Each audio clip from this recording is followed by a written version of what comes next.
மீண்டும் இன்னொரு அரசியல் உரையாடலிலே இணைந்திருக்கின்றோம். இன்றும் என்னுடன் இணைந்திருக்கின்றார்கள் டிபிசியின் அரசியல் ஆய்வாளர் தோழர் தம்பா, தோழர் சிவலிங்கம். இருவருக்கும் வணக்கம். வணக்கம் ராம். ஆம், உறவுகளே, உங்கள் அனைவருக்கும் தெரியும், இது இலங்கை அரசியல் தொடர்பாக பேசுவதென்றால் இன்னும் உலகத்திலே நடக்கின்ற பல விடயங்களை தொட்டு பார்த்து செல்ல வேண்டும். அந்த வகையிலே உங்களுக்கு தெரியும், அமெரிக்காவுடன் இணைந்து இஸ்ரேல் ஈரான் மீது மேற்கொண்டிருக்கும் தாக்குதல் இன்று 2 வாரங்களை முடிந்து 3வது வாரத்தை தொடர்ந்து நடைபெற்று கொண்டிருக்கின்றது. இதில் அமெரிக்கா எதிர்பார்த்ததை விட பாரிய பின்னடைவை அமெரிக்காவுக்கு ஏற்பட்டிருப்பதை புரியக்கூடியதாக உள்ளது. அமெரிக்கா சர்வசாதாரணமாக ஏனைய நாடுகளை தாக்குதலை நடத்திவிட்டு அங்கு ஒரு பொம்மை அரசை ஆட்சியில் வைத்துவிட்டு வந்துலாம் எதிர்பார்த்த விடயம் இப்பொழுது பாரிய பின்னடைவை உலகம் முழுக்க பாரிய பொருளாதார நெருக்கடியை ஏற்படுத்தி இருக்கின்றது. உதாரணமாக எண்ணெய், கேஸ் இந்த 2 விடயங்களை பொறுத்த மட்டில் எல்லா நாடுகளுமே ஒரு பாதிப்பை ஏற்படுத்தி இருக்கிறது. இது இலங்கை போன்ற நாடுகள் பெரும் பாதிப்புக்கு உள்ளாகி இருக்கின்றது. அந்த வகையில் தான் இலங்கையிலே இப்பொழுது பெட்ரோல் விநியோகம் QR முறையிலே கொண்டு வரப்பட்டிருப்பதாக கூறப்படுகின்றது. அது மட்டுமல்ல, வரி இல்லாத நாடாக, வரி இலகுவாக தவிர்த்து செல்லக்கூடிய நாடாக துபாய் போன்ற நாடுகள் பொருளாதார ரீதியாக பாரிய பாதிப்புக்கு உள்ளாகப்பட்டிருப்பதாக தெரியப்படுது. விமான சேவை முற்றாக அங்கே இடைநிறுத்தப்பட்டிருக்கிறது. இந்த வகையில் தான் நாம் இலங்கையர்களாகிய இலங்கை மக்கள் எவ்வாறு இலங்கையிலே பாதிக்கப்பட போகிறார்கள் என்ற விடயத்தை பார்க்கலாம். அதனைத் தொடர்ந்து இந்த மாகாண சபை தேர்தல் தொடர்பாக நாங்கள் இந்த நிகழ்ச்சியை பொறுத்த மட்டில் பல ஆண்டுகளாக இந்த மாகாண சபை தொடர்பாக நாங்கள் கருத்துக்களை கூறி வருகின்றோம்.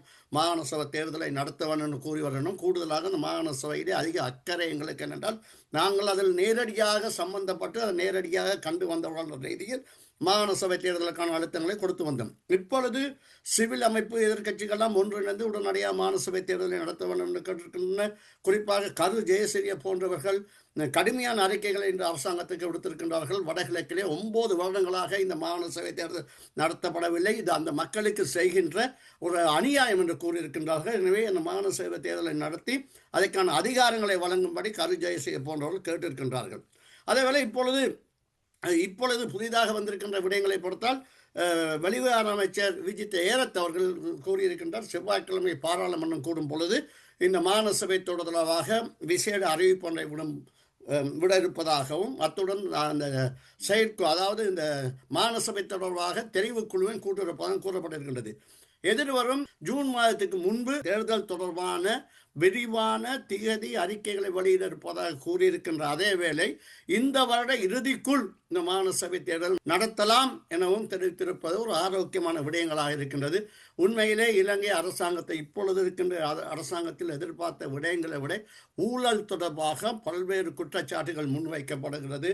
அது தொடர்பாக அரசாங்கம் முகம் கொடுக்க முடியாத நிலையில் இருக்கின்றது. குறிப்பாக நிலக்கரி ஊழல் 9 கப்பல் வருகை தந்திருக்கின்றது. அதில் பெருந்தொகையான ஊழல் நடைபெற்றிருப்பதாக எதிர்கட்சிகள், சிவில் அமைப்புகள் போன்ற பல்வேறு அமைப்புகள் அந்த குற்றச்சாட்டுகளை கூறி வருகின்ற பொழுதும் அரசாங்கம் அவற்றை கவனத்தில் கொள்ளாமல் செல்கின்றதா என்ற கவலையையும் மக்கள் மத்தியில் ஏற்படுத்தியிருக்கின்றது. பல்வேறு கைதுகள் நடைபெற்றிருப்பதை நீங்கள் காணலாம். அண்மையிலே இந்த விமானம் வாங்குவது தொடர்பாக செயற்பாடில் பிரதானியாக இருந்த ஒருவர் கைது செய்யப்பட்டிருக்கின்றார்.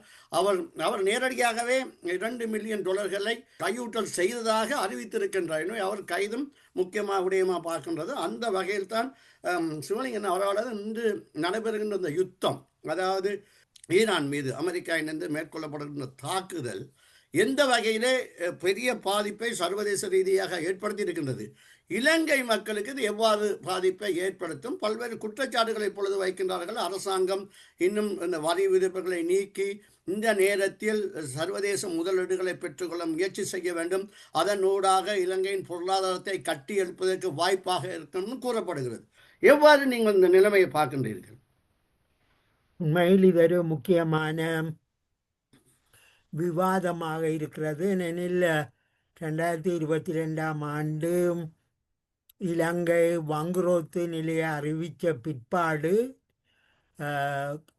பல்வேறு பிரச்சனைகள் நாட்டில் ஏற்பட்டிருக்கு. குறிப்பாக இயற்கை அனர்த்தங்கள் நடந்திருக்குது. இப்பொழுது உலக அளவில் ஈரான் போர், இவை யாவுமே சிறிய நாடுகளுக்கு பெரிய ஒரு ஆபத்தான பொருளாதார நெருக்கடியை தோற்றுவித்திருக்கு. இந்த வகையில் நாங்கள் அதாவது சமூகத்தின் அல்லது தாயகத்தின் எதிர்காலம் தொடர்பாக ஆஹ், ஆழமான கவலையை கொண்டிருப்பவர்கள் அரசாங்கத்தை மட்டும் எதிர்பார்க்காமல் இவ்வாறான மாற்றங்கள் அவசியம் என்பதற்கான விவாதங்களை மக்கள் மத்தியில் எடுத்து செல்ல வேண்டியது எங்களுடைய கடமையாக இருக்கிறது. ஏனெனில் அரசாங்கம் ஆஹ், அதுக்கான கொள்கை திட்டங்களை வகுக்கும் வரையும் பொதுமக்கள் அரசாங்கத்தை எதிர்பார்த்திருப்பது ஒரு பொருத்தமான அணுகுமுறை அல்ல. ஏனெனில் சிவில் சமூகம் தன்னுடைய தேவைகள் தொடர்பாக எவ்வாறு இந்த பிரச்சனைகளை கையாளப் போகிறது என்பது குறித்த விவாதங்களையும் அது மேற்கொள்ள வேண்டிய ஒரு காலகட்டம் இப்பொழுதுள்ள காலகட்டம். நாங்கள் இலங்கையின் கடன்களை நாங்கள் பார்க்கும் பொழுது மிக பாரிய அளவில் உலக வங்கி, சர்வதேச நாணய நிதியம், தனியார் நிதி நிறுவனங்கள், இப்படி பல நிதி அமைப்புகள்கிட்ட இருந்து இலங்கை கடன் பெற்றிருக்கிறது. அதுவும் அதிக வட்டிக்கு கடன்களை பெற்றிருக்கிறது. இதால் என்ன நடந்திருக்குன்னா இலங்கை ஒரு பெரிய நெருக்கடிக்குள்ள, அதாவது வெளிநாட்டு கடன்களால் ஏற்பட்டது, மற்றது வெறுமனிய உல்லாச பயணத்துறை, சர்வதேச சந்தை போன்றவற்றில் பெரிய அளவில் தங்கி இருக்கிறது. இனி வர்த்தகத்தில் ஏற்பட்டிருக்கிற சமச்சீரற்ற நிலைமைகள், அதே நேரத்தில் நாங்கள் வெளிநாடுகளோடு வச்சிருக்கிற கடன் உறவுகள், இதெல்லாம் இலங்கை ஒரு சுயாதீனமான ஒரு நாடாக, அல்லது நாங்கள் அரசியல் அடிப்படையில் சொன்னால் ஒரு சுயநிர்ணய உரிமை உள்ள நாடாக இலங்கை இல்லை. இந்த நிலைமையில் முதல்ல இலங்கை குறைஞ்சபட்சமாவது தன்னுடைய இறைமையை பாதுகாப்பதற்கான இவ்வாறான நடவடிக்கைகளை நாங்கள் எடுக்க வேண்டும் என்பது குறித்து ஒரு ஆழமான விவாதம் ஊடகங்கள் மத்தியிலும் அறிஞர்கள் மத்தியிலும் மேற்கொள்ள வேண்டிய காலம் இது. ஆனபடியாக இந்த மாற்று வழி என்ன என்பது குறித்து நாங்கள் விவாதிக்கிறதா இருந்தால், நான் அடிக்கடி கூறுவது தான் மீண்டும் இதில் ஞாபகப்படுத்த விரும்புகிறேன். ஏனென்றால் இந்த கருத்துக்கள் மிக ஆழமாக மக்களை சென்றடைய வேண்டும்ன்றது மிக முக்கியமானது. உதாரணமாக பிரித்தானியர்கள் எங்களோட நாட்டை குடியேற்ற ஆட்சிக்குள்ள கொண்டதற்கு முதல் இலங்கை ஒரு பல்வேறு ராஜதானிகளாக பல்வேறு அரசர்களாலே ஆளப்பட்டு வந்திருக்கு. பிரித்தானியர்கள் தங்களுடைய ஆட்சிக்கு ஏற்ற வகையில் எல்லா ஆட்சிகளையும் உண்டாக்கி ஒரு நாடு என்ற நிர்வாக கட்டுமானத்துக்கு கொண்டு வந்திருக்கணும். எனவே அதிகாரங்களை ஒரு இடத்தை குவிக்கிற ஒரு நிர்வாக கட்டமைப்பை பிரித்தானிய அரசாங்கம் இலங்கையில் ஏற்படுத்தியிருந்தது. இதை நாங்கள் புரிந்து கொள்ளணும். அதாவது அதிகார குவிப்பு என்பது இன்றைக்கு நேற்று வந்ததல்ல. இது பிரித்தானிய ஆட்சி காலத்திலேயே இந்த அதிகார குவிப்பு பிரித்தானிய நலன்களை பாதுகாக்கிறதுக்காக, அதாவது எங்கெண்ட சுதந்திரத்தை எங்கெண்ட சுயநிர்ணய உரிமையை பாதுகாக்கிறதுக்காக அல்ல, தங்களுடைய நிர்வாக கட்டுமானத்தை அல்லது உள்ளூர் உற்பத்திகளை தங்களுடைய நாட்டுக்கு ஏற்றுமதி செய்வதற்கும் அதுக்கு ஏற்ற வகையில் தான் அவர்கள் நாட்டு ஒரு கட்டுப்பாட்டுகளை கொண்டு வந்திருக்கிறோம். அதிகாரத்தை ஒரு மையத்தில் குவிச்சு வச்சிருந்திருக்கிறோம். 1948 இலங்கைக்கு சுதந்திரம் கொடுக்கல, இலங்கையில் இருக்கிற பிரபுத்துவ சமூகங்களுக்கு மத்தியிலே தான் இது கொடுக்கப்பட்டது. அவர்கள் சிங்கள பௌத்த ஏகபோக அரசொன்றை நிர்மாணிக்கிற அரசியலில் தான் அவர்கள் ஈடுபட்டிருந்தார்கள். அவர்களுக்கு பிரித்தானியர்கள் விட்டு சென்ற ஒரு குவிந்த அதிகார கட்டமைப்பு அவர்களுக்கு வாய்ப்பாக அமைந்தது. ஆனபடியால் தான் 48ஆம் ஆண்டுக்கு பிறகும் அதிகார குவிப்பு ஒரு மைய அரசை நோக்கி இருந்திருக்கு. பிரித்தானியர்கள் எப்படி இலங்கையின் அரசியல் கலாச்சாரங்களை இல்லாமல் செய்தார்களோ, இலங்கையில் ஏற்கனவே செயற்பட்டு வந்த கலாச்சார சட்ட விழுமியங்களை இல்லாமல் செய்தார்களோ, அல்லது இலங்கையில் இருந்த காணிகளை தங்களுடைய அதிகாரத்துக்குள்ள கொண்டு வந்தார்களோ, அல்லது மொழி கலாச்சாரம் என்பவற்றை இல்லாமல் செய்து தங்களுடைய பிரித்தானிய கலாச்சாரம் பண்பாடுகள் சட்டங்கள் என்பவற்றை எங்களுக்கு மேலே திணித்தார்களோ, அதே போலத்தான் இந்த சிங்கள பௌத்த பேரினவாதிகளும் பிரித்தானியர்கள் எவ்வாறு எங்களை ஒரு குடியேற்ற ஆட்சி கட்டுமானத்தில் வச்சிருந்தினமோ அதே மாதிரியாக மேலிருந்து கீழாக அதிகாரம் மேலிருந்து கீழாக மக்களை அடிமையாக்குகின்ற ஒரு நிர்வாக கட்டமைப்பாக பிரித்தானியர்கள் எவ்வாறு இலங்கை மக்களை தங்களுடைய அடிமைகளாக வைத்திருந்தார்களோ அதே போன்ற ஆட்சி கட்டுமானத்தை தான் சிங்கள பௌத்த ஏகபோகவாதிகளும் வைத்திருந்தார்கள். எனவே அந்த காரணத்தினால தான் இலங்கை சுதந்திரம் அடைந்த அதே காலத்தில் பல்வேறு நாடுகள் இன்றைக்கு முன்னேறிய நிலைமையில் இலங்கை முன்னேற முடியாத நிலைமைக்கு காரணம் நாங்கள் இன்னமும் சிங்கள பௌத்த பேரினவாத ஏகபோக ஆதிக்கத்துக்குள்ளே இருக்கிறோம். ஆனபடியாக எங்களுக்கு முன்னால் உள்ள முக்கியமான கேள்வி, பிரித்தானிய ஏகாதிபத்தியம் விட்டு சென்ற குடியேற்ற ஆதிக்க எச்ச சொச்சங்கள் இப்பவும் சிங்கள பௌத்த ஏகபோக அதிகாரத்தினால் பயன்படுத்தப்படுகிறது. எனவே முதலில் இலங்கை கடந்த கால குடியேற்ற கட்டுமானத்தில் இருந்து தங்களை விடுவிக்க வேணும். அதிகாரம் கீழிருந்து மேலாக செல்லுகின்ற வகையில் ஜனநாயகம் பரவலாக்கப்பட வேணும். அந்த அடிப்படையில் தான் நாங்கள் மாகாண சபை தேர்தல்களையும் பார்க்கணும். அதாவது இலங்கை முழுவதும் ஜனநாயகம் பலப்படுத்தப்பட வேண்டும். கீழ்மட்டத்தில் இருந்த மக்கள் மத்தியிலே அந்த அதிகாரம் சென்றடைய வேணும். கீழிருந்து மேலாக ஜனநாயகம் பலப்படுத்த வேண்டும். அந்த அடிப்படையில் பிரதித்துவம் வளர வேணும். எனவே அந்த அடிப்படையில் நாங்கள் இந்த ஜனநாயகத்தை புதிய வியாக்கியானத்துக்குள்ளே கொண்டுவர வேணும்.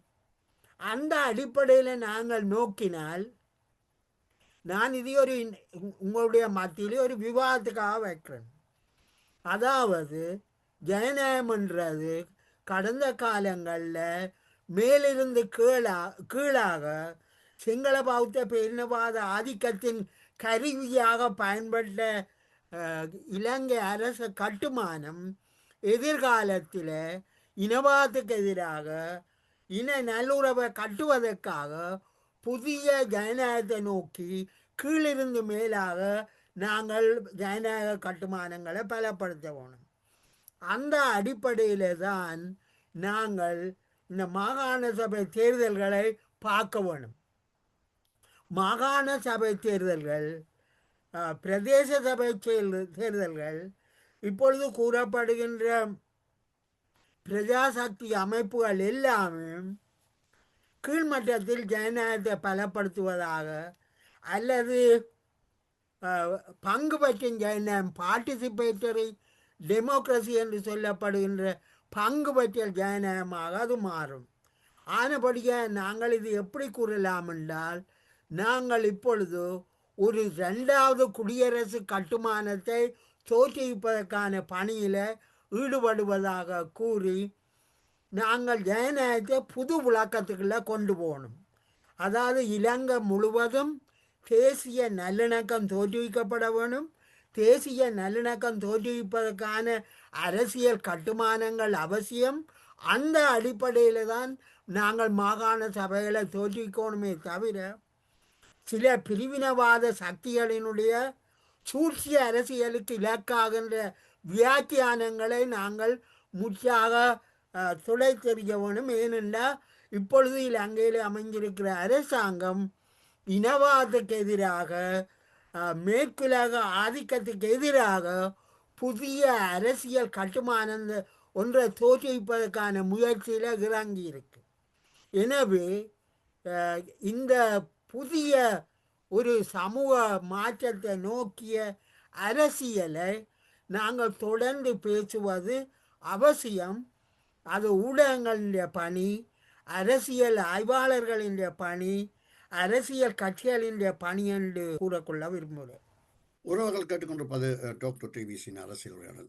நம்ம இப்பொழுது இந்த மாகாண சபை தொடர்பாக அமைச்சரால் கருத்துக்கள் வெளியிடப்பட்டிருக்கின்றன. அதாவது செவ்வாய்க்கிழமை பாராளுமன்றம் கூடும் பொழுது அது தொடர்பாக தெரிவான விடயத்தை பாராளுமன்றத்தில் தெரிவிக்க இருப்பதாகவும், ஜூன் மாதத்துக்கு இடையில் தேர்தல் தொடர்பான தேதிகள் அறிவிக்கப்படும் என்றும் கூறப்படுகிறது.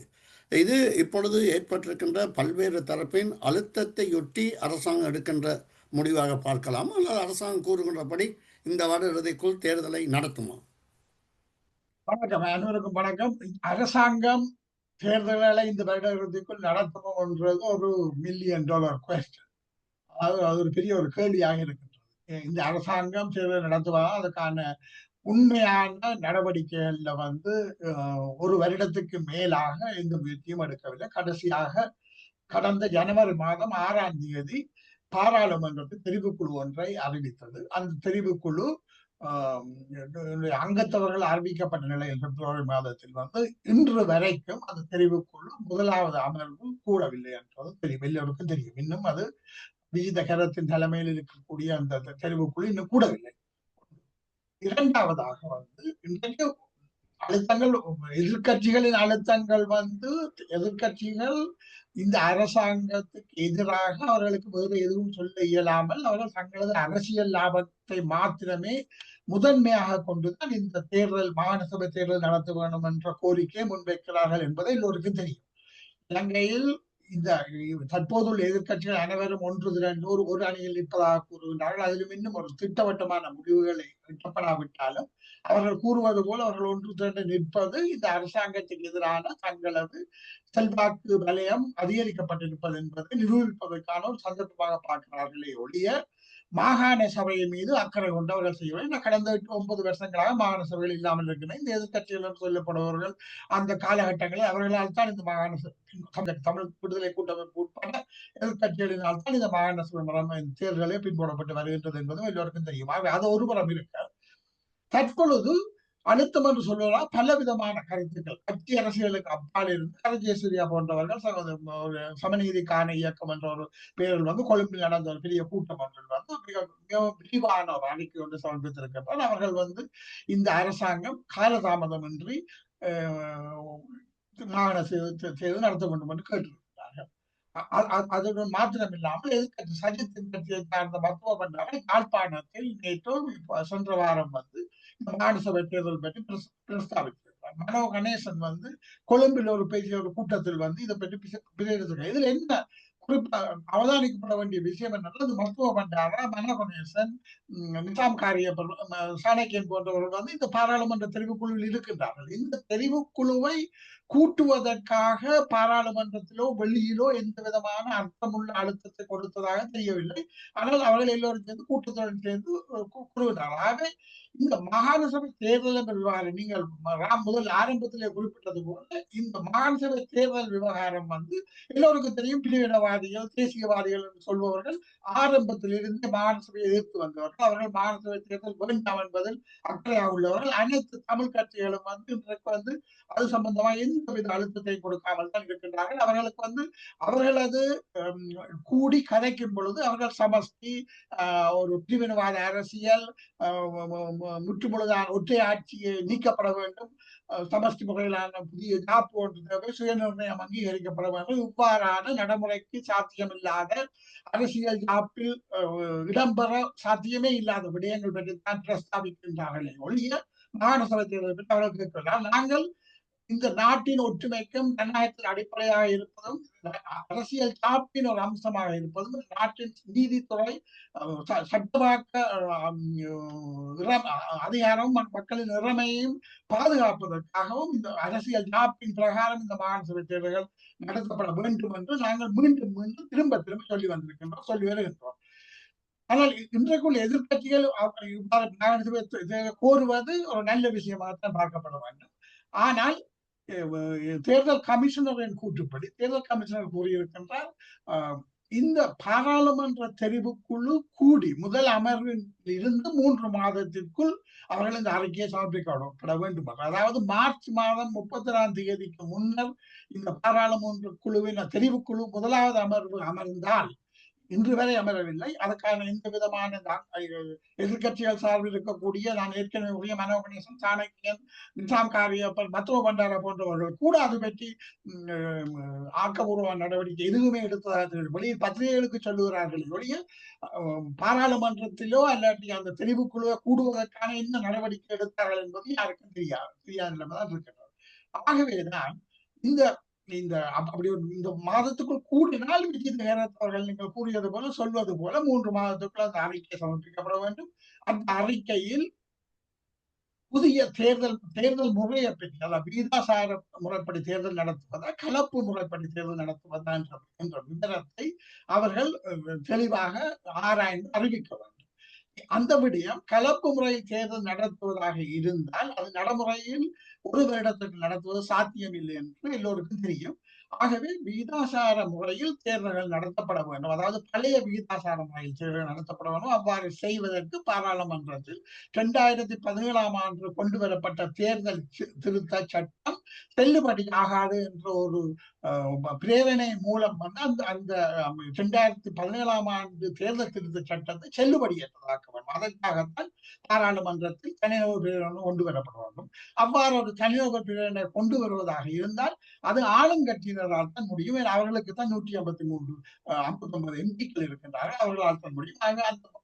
அந்த விவகாரத்தை ஆளுங்கட்சியினரால் கையில் எடுக்க வேண்டும். அதற்கு பதிலாக விஜயஹேரத் கூறுவது போல பாராளுமன்ற தெரிவுக்குழுவின் முடிவில் தான் தாங்கள் தங்கியிருக்கின்றோம் என்று சொல்வது பலத்த சந்தேகங்களை அவர்கள் தேர்தல் தொடர்பாக அவர்களுக்கு இருக்கக்கூடிய நம்பிக்கை இனங்கள், அவர்கள் வரலாற்று ரீதியாக மாகாண சபை முறைமைக்கு எதிராக இருந்தவர்கள் என்ற குற்றச்சாட்டு இருக்கின்றது. அதுகள் வந்து பழமையான குற்றச்சாட்டுகள் என்றாலும் அது ஒரு ஜனநாயக விரோதமான முறை. அந்த விஜயஹேரத் சொல்வது போல அந்த மாகாண சபை பாராளுமன்ற தெரிவுக்குழு ஒரு முடிவுக்கு வந்து அதன் பின்னர் தேர்தல் நடத்துவதாக இருந்தால் வந்து அது சாத்தியமில்லாத விஷயமாகத்தான் இருக்கும். அதாவது அந்த பாராளுமன்ற தெரிவுக்குழு அரசாங்க தரப்பு 8 பேரும் சேர்ந்து அதில் ஒரு முன்கை எடுத்து பழைய வீதாசார முறைப்படி தேர்தல் நடத்த வேண்டும், 2017ஆம் ஆண்டு தேர்தல் திருத்த சட்டம் செல்லுபடியற்றதாக்கப்பட வேண்டும் என்ற முடிவுக்கு வர வேண்டும். வருவார்களா என்பதை பொறுத்திருந்தா பார்க்கணும். அந்த விஷயத்தில் மாத்திரம்தான் இந்த வருடத்திற்கு மாகாண சபை தேர்தல் நடக்குமா நடக்காது என்ற விடயம் தங்கி இருக்கின்றது.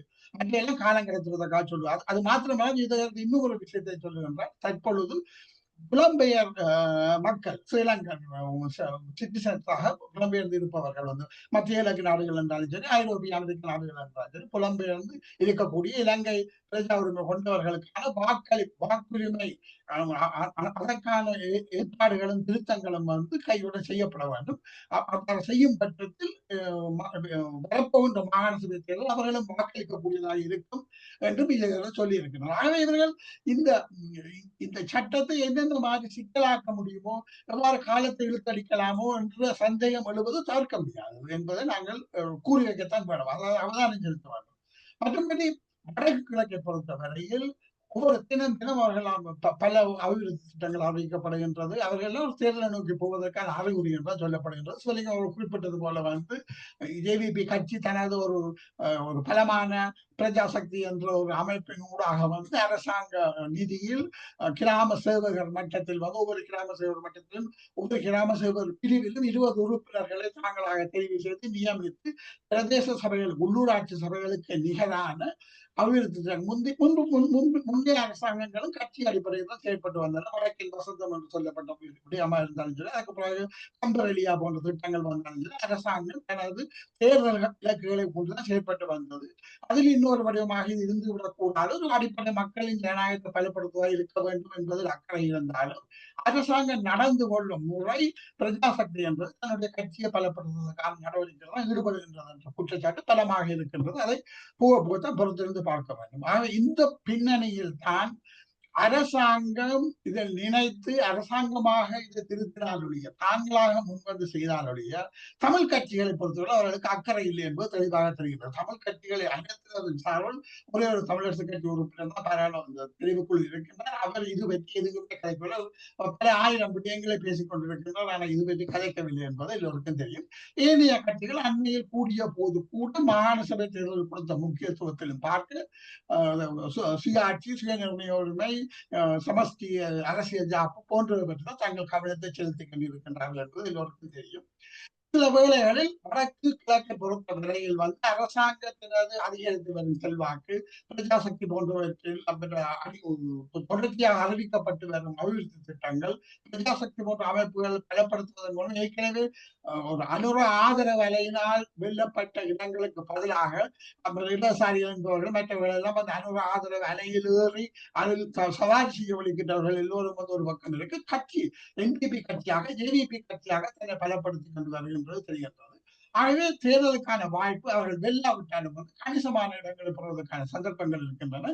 இந்த காரணங்களுக்காகத்தான் தமிழ் கட்சிகள், இந்த காரணங்களுக்காகவா தமிழ் கட்சிகள் தயங்குகின்றார்களா தேர்தலை நிற்பதற்கென்ற கேள்விகளும் வெல்லாமல் இல்லை. ஆகவே இவற்றை எல்லாம் கவனத்தில் கொண்டு தம் மக்கள் சார்பாக தேசிய மக்கள் சக்தி அரசாங்கம் இதில் அக்கறையுடன் செயற்பட வேண்டும் என்ற அழுத்தம் அனைத்து மக்கள், சிவில் சமூக அமைப்புகள், சிவில் சமூகங்களிடமிருந்தும் மக்களிடமிருந்தும் அந்த அழுத்தம் தேசிய மக்கள் சக்திக்கு தான் வர வேண்டும். என தமிழ் கட்சிகளை பொறுத்தவரையில் அவர்களை பொறுத்தவரையில் இந்த தேர்தல் முக்கியமானதல்ல. அவர்கள் ஒரு பிரிவினவாத அரசியலைத்தான் அடிப்படையாக கொண்டவர்கள். ஆரம்பத்திலிருந்தே மாகாண எதிர்த்து வருபவர்கள். ஆகவே இந்த விடயத்தில் தேசிய மக்கள் சக்தி எவ்வாறு அழுத்தம் கொடுப்பது என்பதுதான் இன்று தமிழ் தேசிய மக்களுக்கு முன்னால் உள்ள கேள்வி என்பதுதான் எனது நிலப்பாடாக இருக்கின்றது. நாங்கள் தொடர்ந்து பேசுவோம். நன்றி.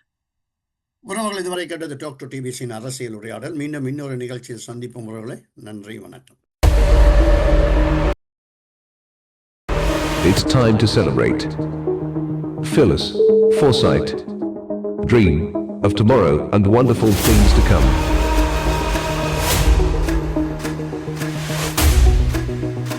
Talk to TBC.